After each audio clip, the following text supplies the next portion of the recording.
Assalamualaikum warahmatullahi wabarakatuh. Selamat sore saudara. Hari ini Minggu 5 Februari 2023, Jawa Barat hari ini kembali hadir menjumpai Anda dengan sejumlah informasi dari Jawa Barat di antaranya. Sidak kelangkaan minyak goreng bersubsidi di Kabupaten Bandung Barat.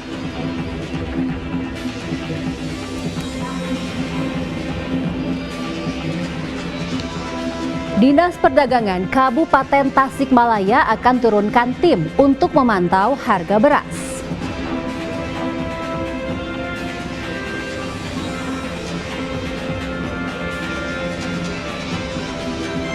Satreskrim Polresta Bogor Kota tangkap pelaku penipuan jamaah umroh senilai 1,8 miliar rupiah.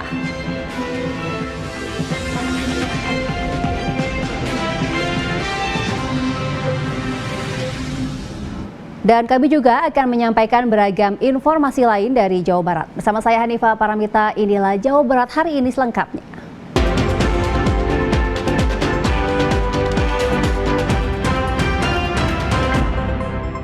Kita awali informasi pertama hari ini dari Bandung Barat. Sudah 1 bulan terakhir, keberadaan minyak goreng kemasan bersubsidi minyak kita menghilang di pasar tradisional, salah satunya di pasar tradisional Panorama Lembang, Kabupaten Bandung Barat. Kepolisian Polres Cimahi yang melakukan sidak ke sejumlah pedagang dan agen akan menindak tegas oknum yang melakukan penimbunan minyak bersubsidi tersebut. Kepolisian dari Polres Cimahi mulai bergerak untuk mengawasi potensi penimbunan minyak goreng dalam kemasan bersubsidi minyak kita yang mulai langka di wilayah Kabupaten Bandung Barat. Didampingi sejumlah unsur Forkopimda, petugas melakukan monitoring ke sejumlah pedagang yang menjual minyak goreng di pasar tradisional Panorama Lembang, Bandung Barat. Dari hasil sidak ini, minyak goreng kemasan bersubsidi menurut pedagang sudah mulai langka sejak awal tahun. Kalaupun ada, harganya lebih dari harga eceran tertinggi sebesar Rp14.000 per liter.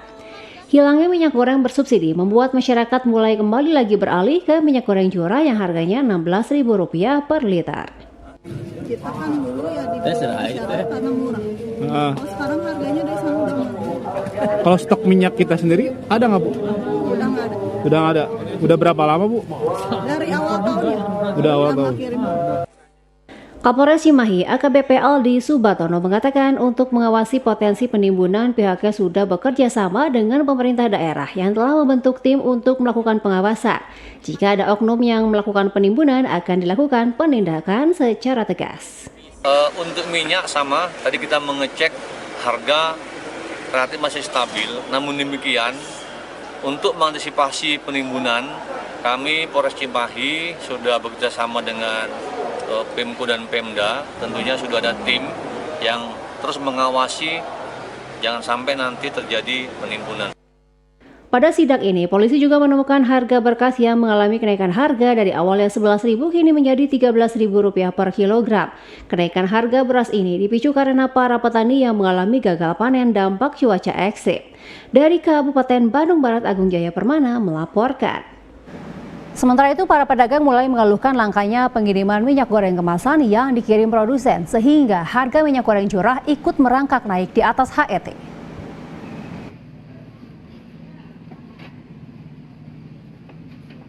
Harga minyak goreng curah mengalami kenaikan seperti di pasar tradisional Cibolerang, Kecamatan Jatiwangi, Majalengka.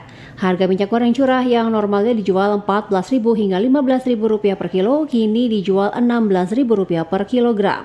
Harga tersebut melebihi harga eceran tertinggi HET minyak goreng curah di harga Rp15.500. Bahkan bulan lalu pedagang masih menjual minyak goreng curah di harga Rp13.500 per kilogram. Selain itu, minyak kemasan bersubsidi dengan merek minyak kita yang diluncurkan pemerintah beberapa waktu lalu mulai langka di pasaran. Salah seorang pedagang di pasar tradisional Cibolerang, Jatiwangi meminta pemerintah menurunkan harga minyak goreng curah. Minyak, Pak, di pasaran ini saat ini lagi naik atau lagi turun ya, Pak? Ya, harganya lagi naik, Kak. Dari berapa ke berapa, Pak? Dari 15 ke 16 sekarang. Itu minyak curah atau Minyak curah. Kalau minyak kemasan itu jual 15. ada minyak? Minyaknya nggak ada. Kalau minyak kita ada nggak di sini? Minyak kita nggak masuk, nggak ada salesnya, nggak datang.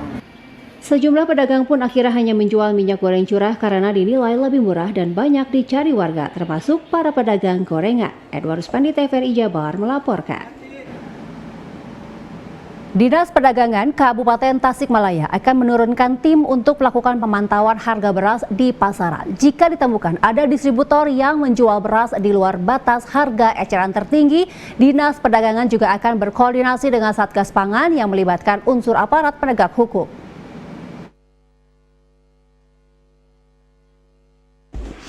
Di tengah naiknya harga beras di pasaran akhir-akhir ini, Dinas Koperasi UMKM dan Perdagangan Kabupaten Tasikmalaya akan menugaskan tim perangkat dinas untuk meng-cross-check kenaikan harga beras di pasaran.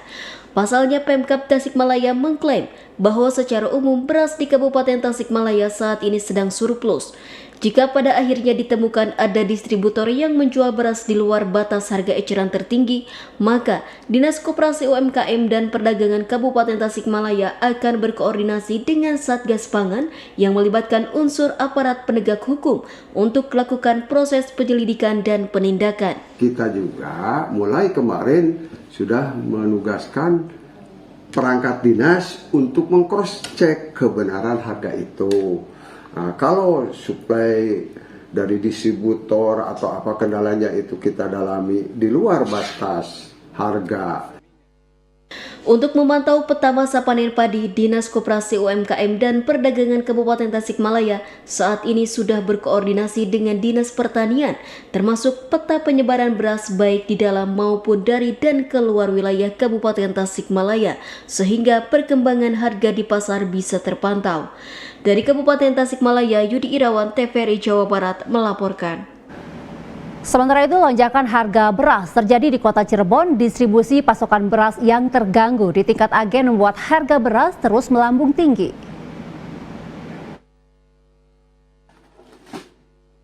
Harga beras dengan kualitas medium di tingkat agen di Pasar Pagi Kota Cirebon saat ini mencapai Rp11.600 per kilogram dari sebelumnya Rp8.000 per kilo. Sementara untuk beras kualitas premium dari Rp11.000 per kilo, kini harga jualnya sudah menyentuh Rp12.800 per kilogram. Kenaikan beras rata-rata mencapai Rp1.000 hingga Rp2.000 per kilogram. Melonjaknya harga beras di pasaran ini akibat terganggunya rantai distribusi di tingkat agen. Pedagang mengaku biasanya dalam sehari pasokan beras dapat mencapai 20 ton, kini hanya 5 ton beras.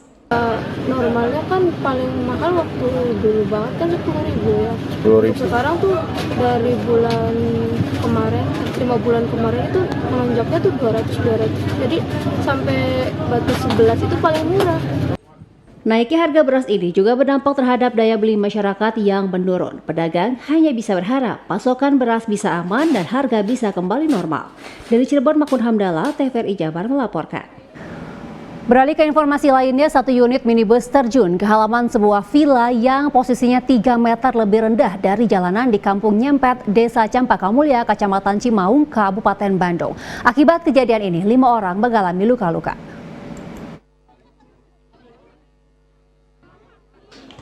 Satu unit minibus terjun ke halaman sebuah villa yang posisinya 3 meter lebih rendah dari jalanan di Kampung Nyempet, Desa Campaka Mulya, Kecamatan Cimaung, Kabupaten Bandung, Jawa Barat. Peristiwa itu bermula ketika minibus berwarna putih dengan nomor polisi D1415 YCM itu melewati jalanan yang menurun dan berkelok di kawasan tersebut hilang kendali karena sang supir tidak bisa mengendalikan laju kendaraannya. Akibatnya minibus tersebut oleng dan menabrak pagar atas villa, kemudian terjun bebas hingga kondisi minibus terbalik. Beruntung tidak ada korban jiwa dalam peristiwa ini. Namun, 5 orang yang ada di dalam minibus luka-luka dan dilarikan ke Rumah Sakit Al Ihsan Bandung. Sementara itu, polisi yang mendapat laporan langsung datang ke lokasi kejadian untuk melakukan olah tempat kejadian perkara. Sesuai dengan keterangan saksi yang berada di TKP, bahwa kendaraan tersebut melaju dari arah Gunung Puntang menuju arah bawah atau Cimaung, melaju dalam keadaan kecepatan sedang. Diduga pengendara kendaraan roda 4 yang berpenumpang 4 orang tersebut tidak bisa menguasai kendaraan, sehingga pada saat melintas di sekitar tempat kejadian menabrak tembok atau pagar. Hingga saat ini petugas kepolisian masih terus berkoordinasi dengan pihak terkait untuk mengevakuasi bangkai minibus karena medan menuju lokasi kejadian yang cukup sulit. Dari Kabupaten Bandung, Rian Agustian, kontributor TVRI Jawa Barat melaporkan. Aksi pencurian terekam kamera CCTV di sebuah klinik di Kabupaten Purwakarta. 2 orang yakni perawat dan bidan yang tertidur di meja penjagaan menjadi korban pencurian.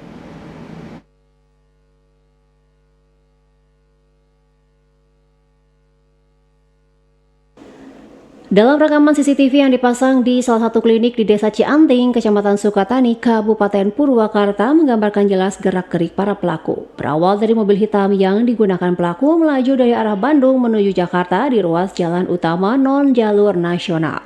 Setiba di lokasi, pelaku terlihat berjalan mundur menggunakan mobilnya dan parkir di depan klinik.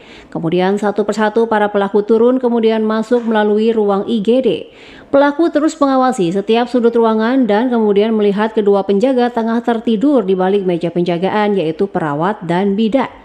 Setelah dirasa aman, satu pelaku masuk ke ruang penjagaan kemudian mengambil 2 tas milik korban itu.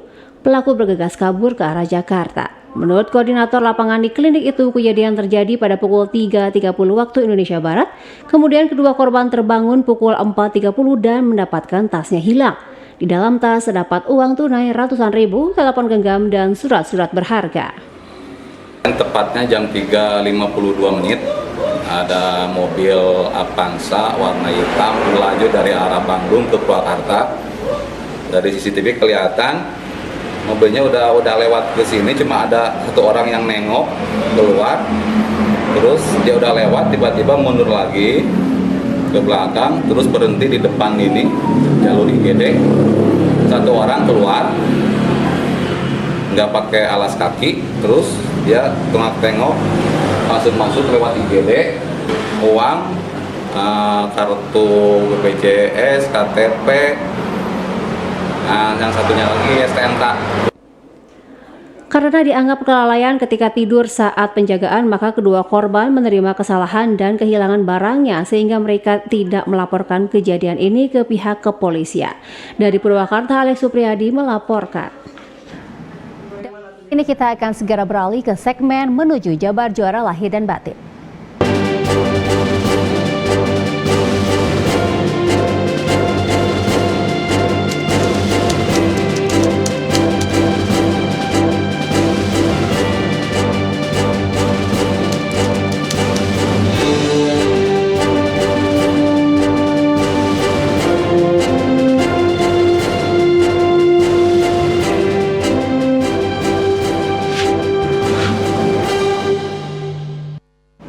Dan pada segmen kali ini, hari ini kami akan berbincang melalui Zoom dengan Kepala Dinas Pendidikan Kabupaten Ciamis, Dr. Alsep Saiful Rahmat, SIP MSI, dengan tema yang akan kami angkat terkait implementasi masif gerakan Ayo Sekolah di Ciamis. Assalamualaikum warahmatullahi wabarakatuh. Selamat sore Pak Asep.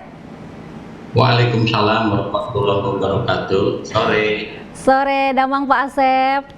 Alhamdulillah ya. Baik Pak Asep, terkait tema kita kali ini tentang implementasi masif gerakan Ayo Sekolah. Ini boleh dijelaskan Pak Asep, seperti apa ini implementasi dari gerakan Ayo Sekolah selama ini Pak Asep? Implementasi gerakan masyarakat sekolah adalah sebuah inovasi yang kami lakukan dalam upaya mengakselerasi rata-rata lem sekolah di Kabupaten Ciamis. Nah, bagaimana upaya yang kami lakukan? Yaitu melakukan gerakan semua stakeholder, baik itu pegawai pemerintah maupun non pemerintah, termasuk media, termasuk pengusaha, termasuk akademisi, semuanya kita bergerak bersama-sama memotivasi masyarakat usia 25 tahun ke atas yang belum tuntas pendidikannya, baik jenjang SD, SMP maupun SMA, untuk mau kembali sekolah melalui pendidikan kesetaraan, paket A, paket B, dan paket C. Baik, jadi untuk mereka yang belum lulus gitu ya Pak ya, belum lulus sekolah, ini diarahkan gitu ya untuk tadi paket A, B, dan C. Kemudian Pak Betul. Asep, untuk targetnya sendiri Pak dari gerakan Ayo Sekolah ini, itu menyasar ke kalangan mana nih Pak? Siapa saja nih Pak? Ya, yang kita sasar adalah masyarakat usia 25 tahun ke atas yang belum tuntas pendidikannya, baik jenjang SMP maupun SMA.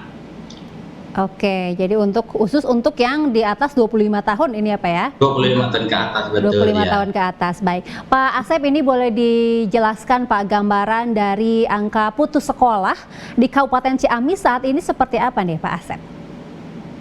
Ya, kondisi putus sekolah di Kabupaten Ciamis cukup rendah, hanya 0,18% saja dari jumlah usia sekolah. Jadi sekitar 2.500 siswa yang DO setiap tahunnya, dan kita giring untuk masuk kembali ke pendidikan non formal kalau memang tidak mau masuk lagi ke pendidikan formal.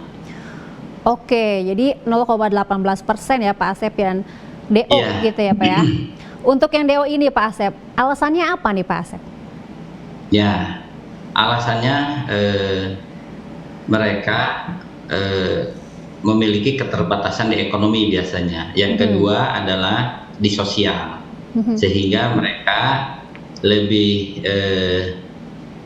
meninggalkan sekolah daripada mereka mencari nafkah. Itu untuk membantu orang tuanya atau dipaksa orang tuanya untuk mencari nafkah. Jadi begini, ketika tahun 2020 saya mengetahui rata-rata sekolah Kabupaten Ciamis cukup tinggi walaupun di bawah provinsi, kami greget ingin mengetahui apa sih penyebab terjadinya rata-rata sekolah di Kabupaten Ciamis belum mencapai 8, baru mencapai 7,6 waktu itu. Nah, kami lakukan penelitian bekerja sama dengan akademisi, kita menurunkan enumerator sebanyak 265 enumerator untuk turun ke seluruh desa dan kelurahan di Kabupaten Ciamis. Kita cari tahu by address, nama-nama masyarakat yang belum tuntas pendidikannya usia 25 tahun ke atas. Sehingga kita mendapatkan peta setiap desa yang belum tuntas SD berapa, belum tuntas SMP berapa, belum tuntas SMA berapa. Setelah itu kita pun ingin mengetahui kenapa sih atau apa penyebabnya sehingga mereka DO di SD, kenapa mereka DO di SMP. Rata-rata orang tua atau masyarakat mengatakan bahwa buat apa melanjutkan pendidikan tinggi-tinggi, toh pada akhirnya mereka pun tidak bekerja. Lebih baik yang penting mereka memahami cara berhitung dan membaca, kemudian mereka bisa ngojek. Kalau ngojek kan sehari bisa menghasilkan uang untuk membantu membeli beras dan lain sebagainya. Nah, hal-hal yang demikian itulah yang menjadi catatan kami, sehingga kami tergerak untuk melakukan Timas-Gemas ini, implementasi gerakan masyarakat sekolah. Jadi melalui implementasi gerakan masyarakat sekolah ini, mereka yang belum tuntas pendidikannya kita masukkan ke pendidikan kesetaraan paket A, paket B, paket C bersama seluruh komponen termasuk desa. Di sini kita melaksanakan pendidikan kesetaraan berbasis desa. Kita upayakan lalu itu jadi desa menggiring masyarakatnya untuk mau mengikuti pendidikan selanjutnya. Nah, proses pendidikannya tidak hanya pendidikan akademik normatif, tapi kita berikan pembekalan life skill sehingga masyarakat yang mengikuti pendidikan ini melalui pendidikan kesetaraan ini nanti di akhir selain mendapatkan ijazah pendidikan formal yaitu pendidikan paket A, paket B, dan paket C, mereka juga mendapatkan sertifikat keahlian. Seperti dia ahli dalam bidang rias pengantin, ahli dalam otomotif bengkel motor misalkan. Dia sudah memiliki sertifikat sehingga dia ketika melamar pekerjaan pada perusahaan-perusahaan sesuai dengan kompetensinya mereka akan diterima. Yang kedua, life skill yang kami kembangkan di PKBM ini adalah life skill yang sifatnya produksi rumahan. Jadi misalkan desa A memiliki potensi banyak ketela pohon ya atau ubi ya seperti itu. Nanti kepala desa bisa ngobrol dengan pusat kegiatan belajar masyarakat PKBM yang menjadi satuan pendidikan dari pendidikan kesetaraan itu, bahwa di desa ini ingin warganya bisa membuat keripik singkong misalkan. Nah, kita carikan narasumber yang bisa mengajarkan tentang keripik singkong yang gurih, yang enak. Nah, nanti warga belajar dididik untuk itu. Setelah keluar mereka akan memproduksi keripik singkong di rumahan masing-masing. Kita kan sudah kerjasama nanti dengan desa, ada BUMDes. Jadi BUMDes nanti akan menampung hasil karya masyarakat dan BUMDes akan menjual keluar setelah di packing. Jadi artinya masyarakat mendapatkan upah kerja dari BUMDes dan BUMDes akan menghasilkan laba dari penjualan produk masyarakat. Jadi kita terus berkolaborasi tidak hanya dengan desa tapi dengan OPD teknis seperti Dinas Perikanan dan Peternakan, Dinas Pertanian, Dinas Perdagangan. Nah, itu kita sama-sama memberikan pengetahuan pendidikan kepada warga belajar dalam kecakapan hidupnya, sehingga mereka ketika keluar mengikuti pendidikan kesetaraan, mereka memiliki keahlian untuk meningkatkan taraf hidup ekonominya. Kira-kira demikian, Teh. Baik, jadi dari pihak Disdik juga ya tadi ya Pak ya, untuk pembelajarannya sendiri nggak cuman ya normatif saja, tapi juga tadi ada life skill-nya gitu ya Pak ya. Bahkan life skill-nya juga untuk produk-produk rumahan dan bahkan ini disupport oleh BUMDes masing-masing ya Pak ya untuk nantinya ya. Betul. Baik, Pak Asep, ini terkait untuk program Gerakan Ayo Sekolah sendiri nih Pak, kendala yang dialami oleh Pak Asep dan tim di lapangan ini seperti apa saja nih Pak? Boleh diulangi, Mbak? Iya, kendala yang dialami Pak Asep dan juga teman-teman dari Distrik Ciamis, Pak, dalam Gerakan Ayo Sekolah sendiri di lapangan seperti apa? Ya, yang menjadi kendala utama adalah memang kita kesulitannya di kolaboratifnya, di pelaksanaan. Jadi kolaboratif itu kalau dikatakan mudah, tapi kalau dilaksanakannya agak susah. Nah, itu yang menjadi kendala. Namun demikian kendala ini menjadi sebuah tantangan bagi kami dan itu kita lakukan terus dan kita coba terus dan akhirnya kita bisa laksana. Bisa kita kerjasama dengan seluruh OPD, bisa kita kerjasama dengan pemerintah desa, dengan dasar-dasar hukum yang alhamdulillah saat ini sangat mendukung sekali.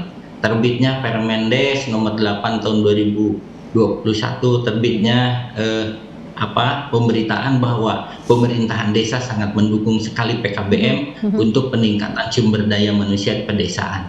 Jadi itu adalah kekuatan-kekuatan bagi kami untuk terus melaksanakan inovasi ini. Baik, jadi untuk kendalanya tadi ya Pak ya, untuk pelaksanaan kolaboratifnya gitu ya, kolaborasinya gitu ya Pak ya. Baik, kalau sejauh ini Pak, ini untuk tadi kendalanya sendiri, solusinya Pak, atau dari Disdik Ciamis sendiri menyikapi berbagai kendala ini sendiri seperti apa Pak? Ya, terima kasih. Jadi upaya yang kita lakukan untuk menyelesaikan kendala-kendala yang dihadapi adalah tetap kita konsisten, dan terus kita berbuat, dan terus kita berkomunikasi, dan terus kita coba berkolaborasi sehingga semuanya tergerak untuk melakukan apa yang kita harapkan, apa yang kita tuju. Sebab kita lakukan adalah bukan untuk pribadi, bukan untuk lembaga dinas pendidikan saja, tapi kita membangun Kabupaten Ciamis menjadi kabupaten yang hebat, yang luar biasa, dengan sumber dayanya yang baik. Baik, terakhir nih Pak Asep, tadi untuk solusinya sendiri dari distrik sendiri ini tetap melakukan langkah kolaboratif gitu ya Pak ya, untuk penguatan dari gerakan ini sendiri. Harapan Bapak terkait gerakan Ayo Sekolah dari sisi partisipasi masyarakatnya nih Pak, untuk mengikuti gerakan Ayo Sekolah ini seperti apa Mangga Pak Asep? Terima kasih. Jadi harapan kami adalah tumbuhnya kesadaran dari masyarakat itu sendiri bahwa pendidikan itu adalah penting.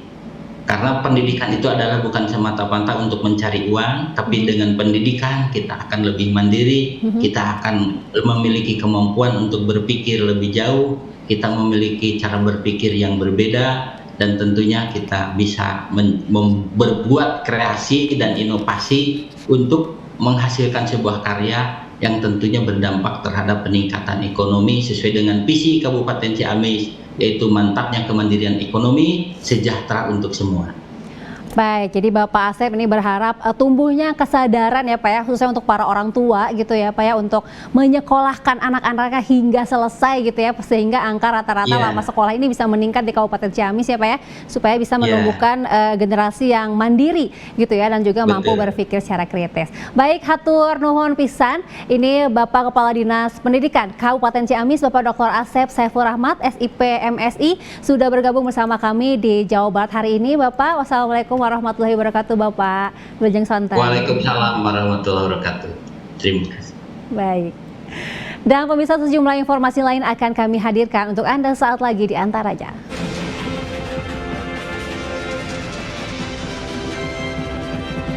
Masa tanggap darurat.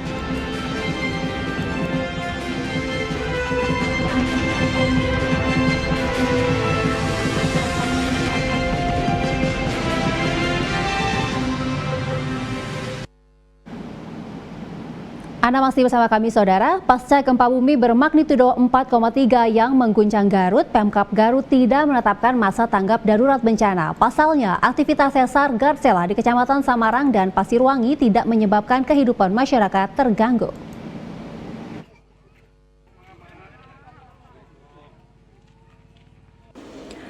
Pemerintah Kabupaten Garut mencatat berdasarkan pendataan sementara yang dilakukan tim verifikasi, akibat dampak gempa bumi sedikitnya ratusan rumah warga mengalami kerusakan, terutama di Kecamatan Pasirwangi dan Samarang.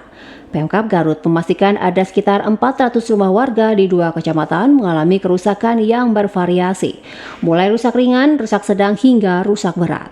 Wakil Bupati Garut Helmi Budiman melakukan peninjauan langsung ke lokasi yang terkena dampak gempa seperti di Desa Padawas dan Desa Barusari, Kecamatan Pasirwangi. Menurut Helmi, akibat gempa setidaknya 400 rumah alami kerusakan atau sekitar 1.300 kepala keluarga terdampak. Pihaknya pun terus melakukan pendataan untuk memastikan jumlah warga yang terkena dampak dengan menerjunkan tim verifikasi. Nantinya Pemkab Garut akan mengeluarkan dana bantuan kebencanaan yang diambil dari biaya tak terduga atau BTT. Ya, pada hari ini saya berkunjung ke Pasirwangi, terutama di desa-desa yang dilaporkan banyak terkena musibah gempa 4,3 skala Richter, yaitu Desa Padawas dan Desa Barusari. Saya sudah kunjungi ya, dan memang banyak yang terdampak. Ya. Sebagaimana laporan dari desa, kecamatan, kemarin ada 1.300 jiwa yang di daerah Pasirwangi. Jumlah rumahnya sekitar 400 lebih, 400 rumah yang rusak ringan, sedang dan berat. Dan tadi saya sudah melihat bagaimana kondisi yang sesungguhnya. Sekaligus saya melihat tim yang melakukan verifikasi di lapangan untuk menilai jumlah kerugian sekaligus untuk menilai kira-kira berapa yang harus kita bantu dari pemerintah. Meski ratusan rumah terdampak, tidak ada korban jiwa dalam musibah ini, sehingga Pemkab Garut tidak memberlakukan masa tanggap darurat bencana. Dari Garut, Piat Supriyatna, TVRI Jabar melaporkan. Beralih ke informasi terkait pemilu, Gubernur memastikan calon anggota pengawas kelurahan dan desa atau PKD bebas dari narkoba. Bawaslu Kuningan bekerja sama dengan BNN Kuningan melakukan tes urin. Pemeriksaan tes urin sebagai salah satu persyaratan calon anggota PKD sebelum dilantik oleh petugas Bawaslu Kuningan menjelang pemilu nanti.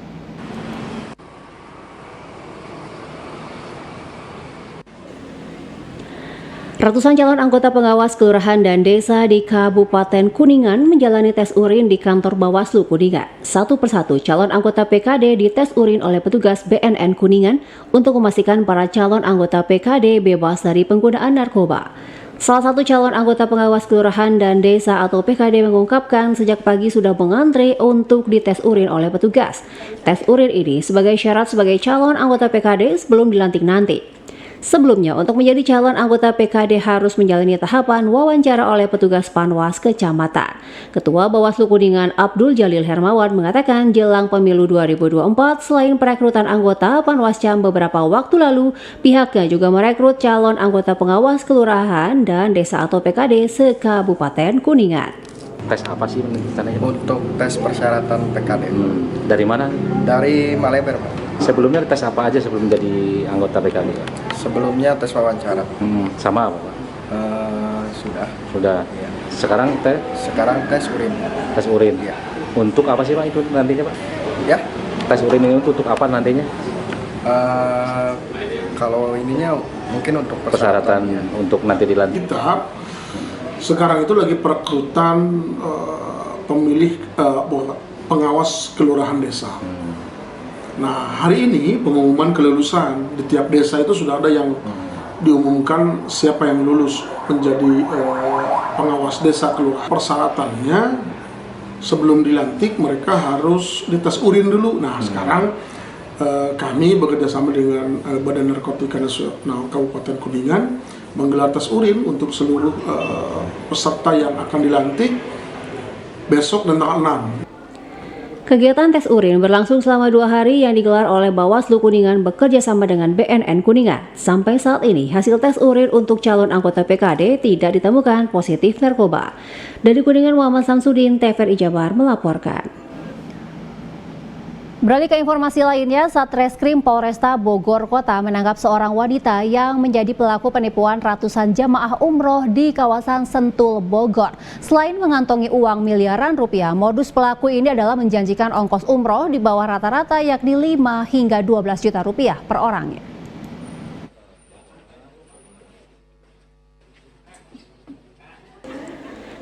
Cisha Virginia Gitara, pengelola agen travel umroh ini hanya bisa tertunduk malu saat digelandang aparat Satreskrim Polresta Bogor, Kota Bogor usai ditangkap di rumahnya di kawasan Sentul, Bogor. Pelaku diamankan usai dilaporkan seorang selebgram lantaran diduga menggelapkan dana umroh jamaah senilai 1,8 miliar rupiah. Di hadapan petugas, perempuan berusia 38 tahun ini mengelak telah menipu ratusan korban lantaran telah menyetorkan dana umroh tersebut kepada agen WNA di Arab Saudi. Sementara hasil pemeriksaan kepolisian, modus pelaku menarik minat korban dengan melakukan flexing di sosial media, sekaligus membandrol harga umroh di bawah rata-rata yakni senilai 5 hingga 12 juta rupiah per jamaah.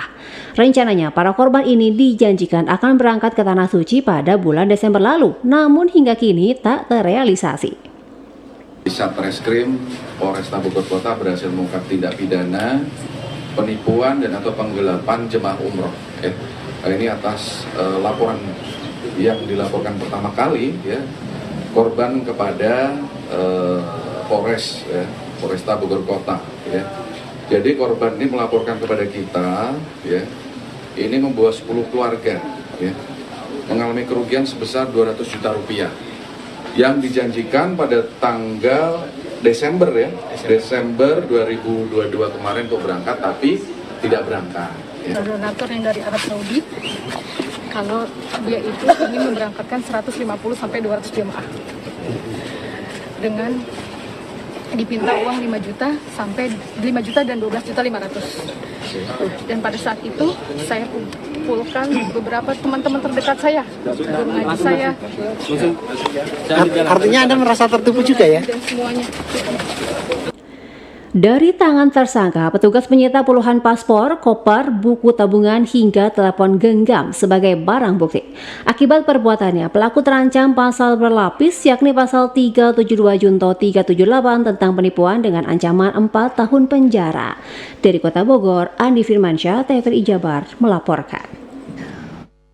3 orang pelajar tercebur di sungai akibat bercanda saat menyeberang di jembatan Talang Cikanggung, Sungai Citarum Timur, Patok Besi, Subang. 2 pelajar berhasil diselamatkan warga, 1 lainnya masih hilang.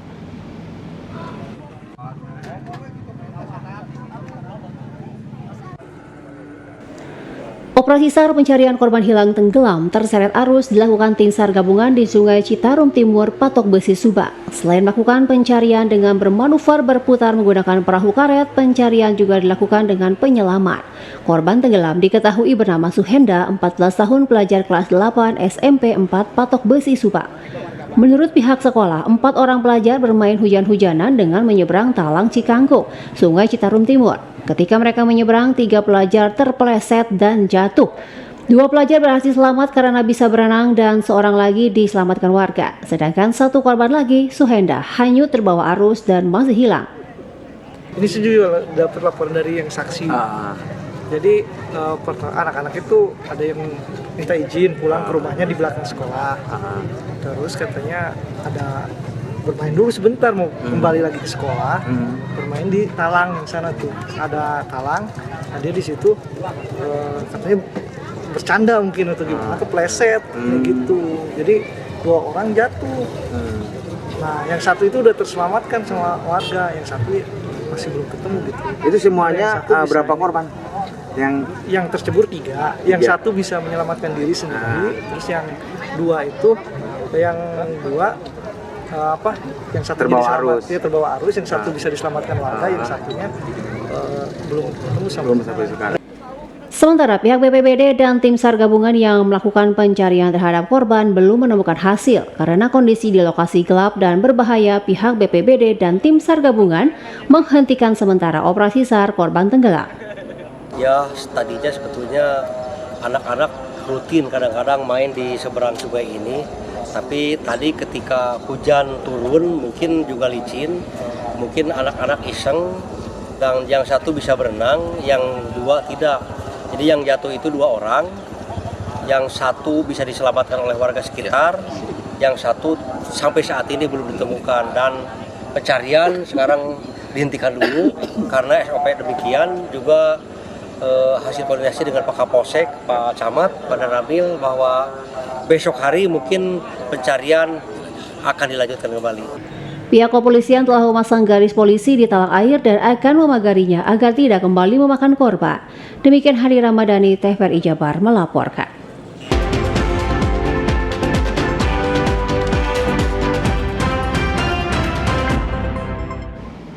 Anda masih di Jawa Barat hari ini bersama saya Hanifah Paramita.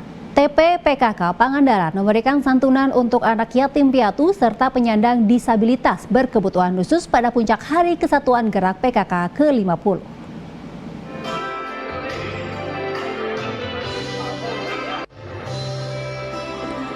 Ketua Umum TP PKK Pusat, Tri Tito Karnavian, dalam sambutannya yang disampaikan, Ketua TP PKK Kabupaten Pangandaran, Ida Nurlela, mengatakan melalui peringatan Hari Kesatuan Gerak PKK ke-50 di tanah air, PKK harus kembali kepada ruhnya, yaitu sebagai gerakan untuk pemberdayaan keluarga.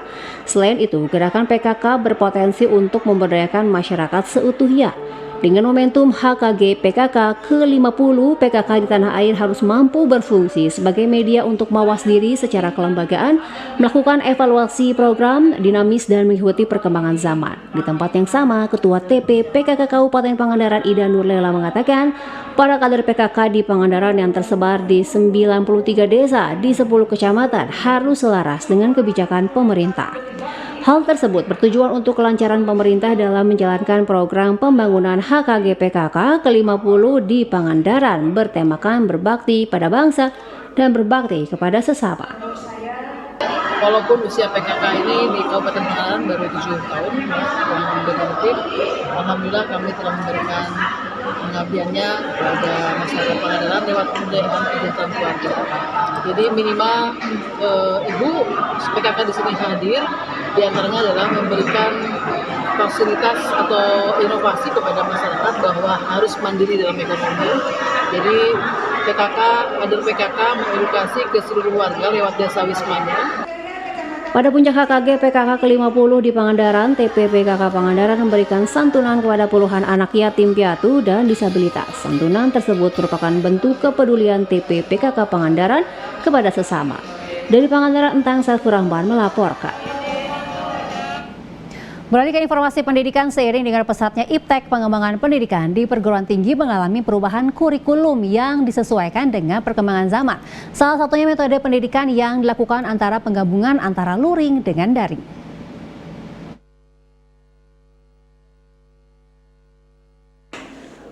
Untuk peningkatan mutu pendidikan, berbagai upaya terus dilakukan perguruan tinggi agar kualitas pendidikan bisa lebih efektif.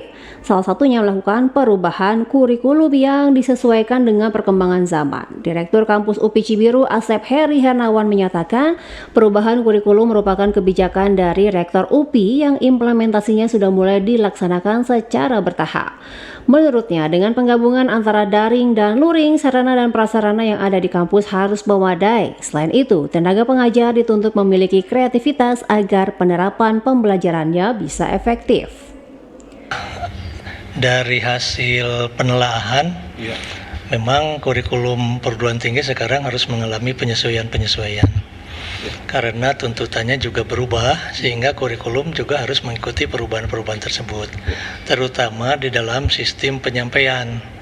Sistem penyampaian sekarang harus mengakomodasi teknologi kekinian gitu, sehingga di dalam menyampaikan isi kurikulum para dosen harus kreatif begitu, bagaimana kurikulum yang sudah dikembangkan itu disampaikan kepada para mahasiswa dengan moda pembelajaran yang beragam gitu.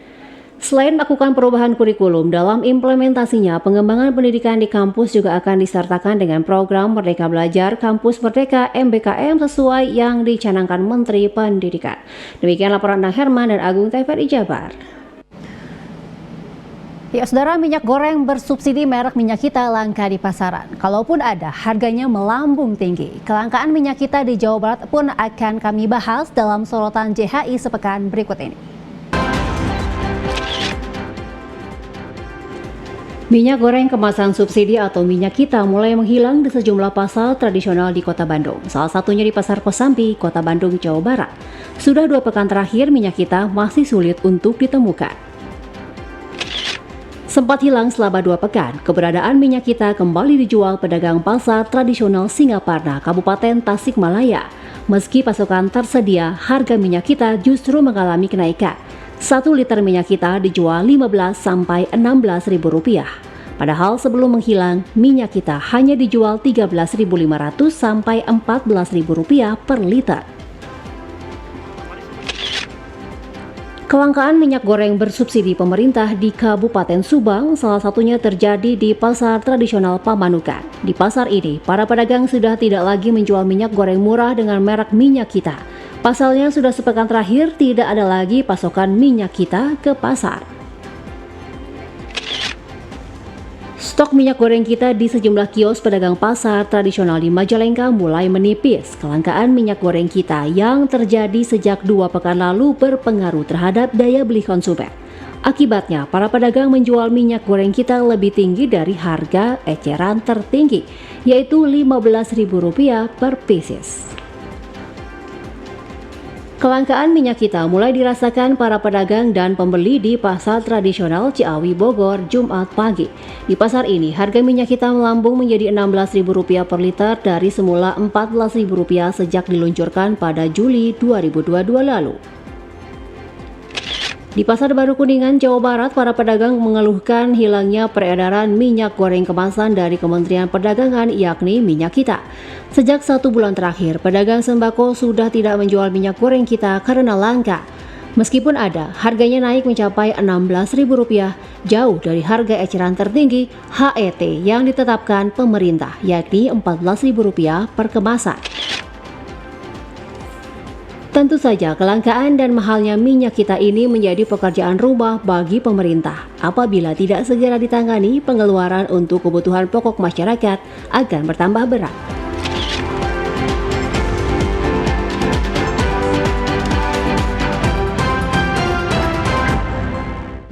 Usai jeda, kami akan kembali dengan informasi olahraga di antaranya. Tekad mengembalikan marwah prestasi Kota Bandung.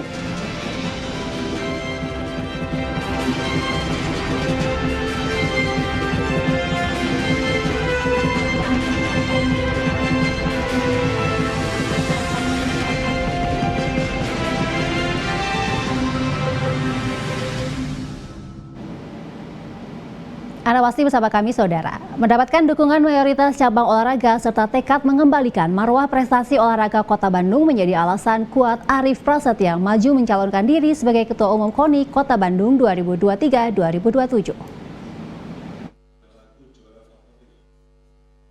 Terlemparnya Kota Bandung di urutan ketiga pada gelaran Porprov 14 Jabar 2002 lalu bisa dikatakan sebagai prestasi terburuk selama gelaran multi-event masyarakat olahraga Jabar. Minimal bila tidak juara umum, posisi Kota Bandung berada di posisi runner-up klasemen medali. Hasil Porprov lalu cukup membuat prihatin insan olahraga prestasi Kota Bandung. Untuk itu, Arief Prasetya yang saat ini Ketua Perpani Kota Bandung ingin memberikan prestasi yang lebih bagi Kota Bandung. Guna mewujudkan keinginan tersebut, Arief Prasetya akan maju pada pencalonan Ketua KONI Kota Bandung 2023-2027 melalui Misorkot KONI Kota Bandung akhir Februari ini. Tekad ingin melakukan perubahan di intern KONI Kota Bandung tidak hanya sekadar datang dari dirinya sendiri, namun juga mayoritas cabang olahraga telah memberikan dukungan. Arief hanya tinggal menunggu persetujuan sekaligus dukungan dari Wali Kota Bandung. Pertama, kita melihat dari prestasi yang diraih ya dari tahun terakhir ini yang merosot di ketiga, dan juga tadi kita juga berdiskusi dengan dalam silaturahmi ini banyak rekan-rekan dari cabur ini kan dalam event-event tertentu ini event yang sangat ini kadang-kadang dukungan dari ini kurang. Nah, ini yang kita harus perbaiki. Ternyata mungkin analisa kita ada hal-hal yang kurang dukungan sehingga merosotnya prestasi ini. Nah, ini. Wacana lainnya, bila terpilih sebagai Ketua Umum KONI Kota Bandung, Arief akan membangun segala aspek dengan transparansi akuntabel profesional. Komar Ade, TVRI Jabar melaporkan. Sebanyak 35 orang atlet taekwondo Kota Bandung berusia 14 hingga 16 tahun dipanggil untuk mengikuti seleksi pembentukan tim inti taekwondo Kota Bandung yang dipersiapkan untuk menghadapi Pekan Olahraga Pelajar Daerah Popda Jabar 2023.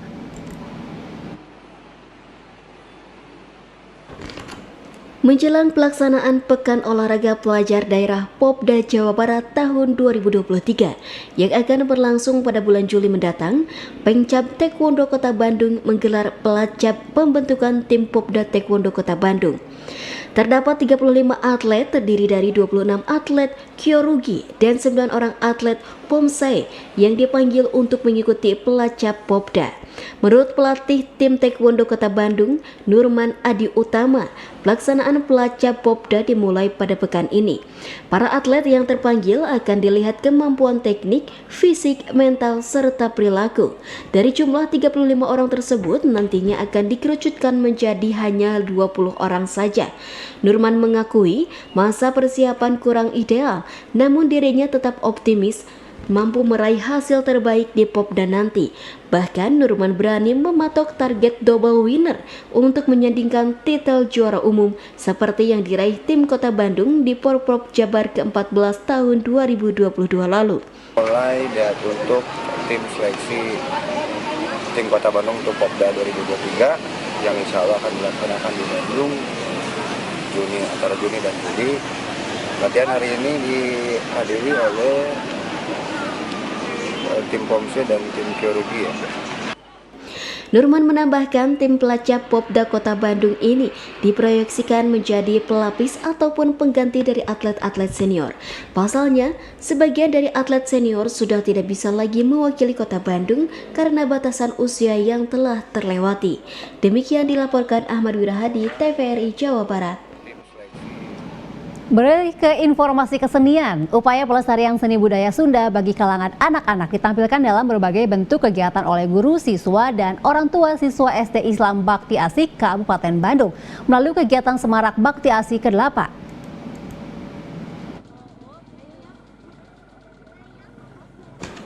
Beragam kegiatan pelestarian seni budaya Sunda mulai dari sejarah, permainan anak, perkakas, dan peralatan makanan khas Sunda ditampilkan dan ditata dalam bentuk museum mini di beberapa ruangan SD Islam Bakti Asih, Kecamatan Cimenyan, Kabupaten Bandung.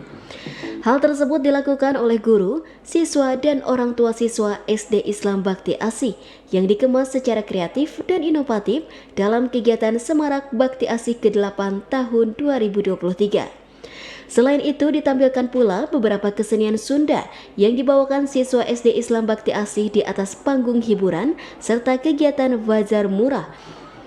Kepala SD Islam Bakti Asih Dawi mengatakan kegiatan ini selain memperkenalkan beragam seni budaya Sunda kepada siswa, juga keberadaan dan aktivitas siswa SD Islam Bakti Asih kepada masyarakat umum. Kegiatan Semarak Bakti Asih ini digelar setiap tahun dan hari ini sudah ke-8, yang mana kegiatannya adalah selain mengundang seluruh TK yang ada di Kecamatan Cimenyan, juga kita membuat sebuah museum-museum yang berbudaya Sunda. Kegiatan ini digelar atas kerjasama guru, kemudian orang tua, juga dari Yayasan Bakti Asih.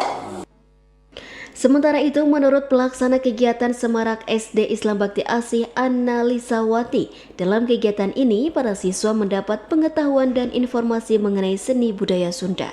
Ya, di sini kita mengambil beberapa tema ya, ada dari sejarah budaya Sunda, ada kawalingan, lalu ada macam-macam, ada parabot, dan juga macam-macam makanan ya, patuangan dan kesenian, ya, dan kesenian yang khas budaya Sunda. Kegiatan Semarak SD Islam Bakti Asih Kecamatan Cimenyan Kabupaten Bandung berlangsung meriah dan penuh sukacita. Demikian dilaporkan Hermai dan Arya, TVRI Jawa Barat. Ya, saudara, banyak cara mengisi liburan di Bandung, seperti yang dilakukan Ujo Ekoland di kawasan Cimenyan, Bandung dengan kegiatan berkonsepkan wisata keluarga berbasis alam dan pendidikan untuk anak. Di tempat ini, para pengunjung bisa menabung kurban serta menyaksikan pembuatan alat musik angklung. Bandung dikenal dengan wisata berbasis alam dengan udara nan sejuk serta keindahan alamnya. Salah satunya yang tak kalah menarik jika melancong ke Ujo Ekoland. Berdiri di tanah seluas 5 hektar, Ujo Ekoland menawarkan wisata keluarga berbasis alam dan pendidikan untuk anak.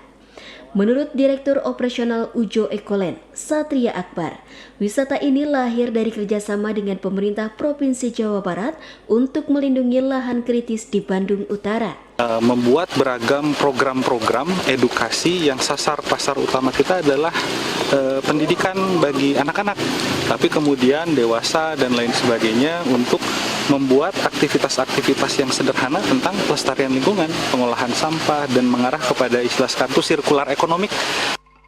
Selain memberikan pesona wisata alam, Ujo Ekoland tengah bekerja sama dengan Pospai, anak perusahaan dari PT Pos Indonesia, dengan program nabung kurban. Menurut Supervisor Sales dan Marketing Bisnis PT Pos Indonesia, Ki Agus Muhammad Amran, warga dapat berwisata sambil merawat hewan kurban dalam program nabung kurban. Pengen masuk kepada cashless di komunitas wisata ini ya, mulai dari tiketing kita kerjasama, kemudian juga ada juga kita di komunitas, karena Ujo Ekoland kan tidak hanya di lokasi wisatanya mereka membina, tapi juga masyarakat sekitar. Rencananya tahap awal akan disediakan 200 hewan kurban yang berkolaborasi dengan warga sekitar untuk pemberdayaan peternak domba dan kambing. Dari Kota Bandung, Abi Aditya, TVRI Jawa Barat melaporkan.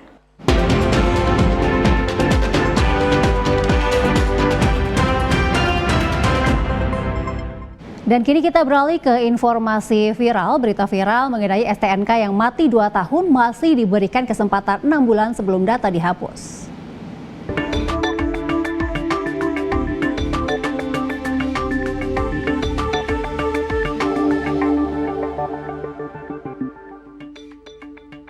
STNK mati 2 tahun masih diberi kesempatan 6 bulan sebelum data dihapus. Pemilik kendaraan yang STNK-nya mati dan belum perpanjang selama 2 tahun berturut-turut siap-siap mendapatkan surat peringatan. Mulai tahun ini, polisi akan menghapus data kendaraan yang belum membayar pajak selama 2 tahun. Namun sebelum benar-benar datanya dihapus, polisi masih memberikan kesempatan kepada para pemilik kendaraan untuk melunasi kewajibannya. Direktur Registrasi dan Identifikasi Korlantas Polri, Brigjen Yusri Yunus menjabarkan, setidaknya polisi memberikan jangka waktu 6 bulan sebelum data kendaraan itu benar-benar dihapus.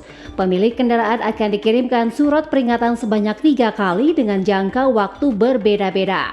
Seperti dijelaskan Yusri, penghapusan tersebut sebenarnya sudah sesuai dengan aturan Undang-Undang Nomor 22 Tahun 2009 tentang lalu lintas dan angkutan jalan pasal 74 ayat 2. Dijelaskan, pemilik kendaraan bermotor tidak melakukan registrasi ulang sekurang-kurangnya 2 tahun setelah habis masa berlaku surat tanda nomor kendaraan bermotor. Terlanjut di ayat 3 diterangkan data kendaraan yang telah dihapus tidak dapat diregistrasi kembali. Artinya kalau data registrasi sudah dihapus, kendaraan tak lagi sah untuk melintas di jalan. Disebutkan dalam pasal 106 ayat 5, STNK merupakan salah satu dokumen yang wajib dibawa saat berkendara. Kemudian pada saat diadakan pemeriksaan kendaraan bermotor di jalan, setiap orang yang mengemudikan kendaraan bermotor wajib menunjukkan STNK atau STNK sementara, SIM, bukti lulus uji berkala, dan atau tanda bukti yang sah.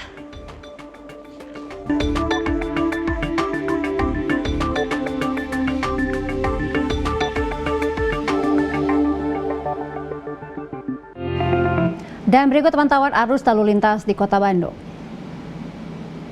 Ya, berdasarkan Menara ATCS Dinas Perhubungan Kota Bandung, ini adalah 4 titik lalu lintas di Kota Bandung. Yang pertama adalah arus lalu lintas di Simpang Tol Paster. Terlihat ini arus kendaraan yang baru saja keluar dari gerbang Tol Paster terlihat mengular dari perempatan hingga tentu masuk gerbang Tol Paster yang akan memasuki area Jalan Dr. Junjunan dan juga Jalan Pasupati. Sementara di arah sebaliknya ini mulai ramai lancar. Dan ini adalah pantauan arus lalu lintas di Simpang Cikapayang Dago, lalu lintas yang mengarah dari Jalan Dago Atas menuju ke Jalan Dago Bawah ini terlihat ramai lancar. Begitupun juga dari arah sebaliknya yang akan menuju ke area Dago Atas atau juga ke area jalan di sebelah kanan yakni ke arah Gasibu. Sementara lalu lintas juga dari arah Gasibu yang akan ke Taman Sari terlihat ramai lancar. Dan ini adalah Simpang Soekarno-Hatta Buah Batu, arus lalu lintas yang mengarah dari Jalan Buah Batu yang akan menuju ke Jalan Terusan Buah Batu terlihat agak padat di sebelah sana, namun arah sebaliknya ini terlihat lengang. Sementara itu dari arah kendaraan yang mengarah dari jalan arah Cijagra atau Batu Nunggal yang akan mengarah ke daerah Kiara Condong terlihat ramai lancar, begitupun arah sebaliknya. Dan ini adalah pantauan arus lalu lintas di Simpang Cicahem, tepatnya ini di Jalan Cicadas, begitu arah kendaraan yang mengarah dari Jalan Cicadas juga terlihat ramai lancar, begitu juga dari arah sebaliknya. Dan dari arah Jalan Suci yang akan mengarah ke Terminal Cicahem juga terlihat ramai lancar. Kendaraan dari arah Ujung Berung yang melintas di Cicahem yang akan memasuki Jalan Suci juga terlihat ramai lancar, tidak terlihat ada kepadatan di sini, namun terlihat ada beberapa angkot yang ngetem di pinggir jalan. Dan ini adalah 4 titik pantauan arus lalu lintas dari Menara ATCS Dishub Kota Bandung. Dan saudara, kini kita ikuti informasi perakiraan cuaca dari BMKG yang berlaku untuk esok hari.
Demikian Jawa Barat hari ini, edisi Minggu 5 Februari 2023. Saya Hanifah Paramita, mewakili seluruh kerabat kerja yang bertugas, mengucapkan terima kasih atas perhatian Anda pemirsa. Wassalamualaikum warahmatullahi wabarakatuh. Sampai jumpa.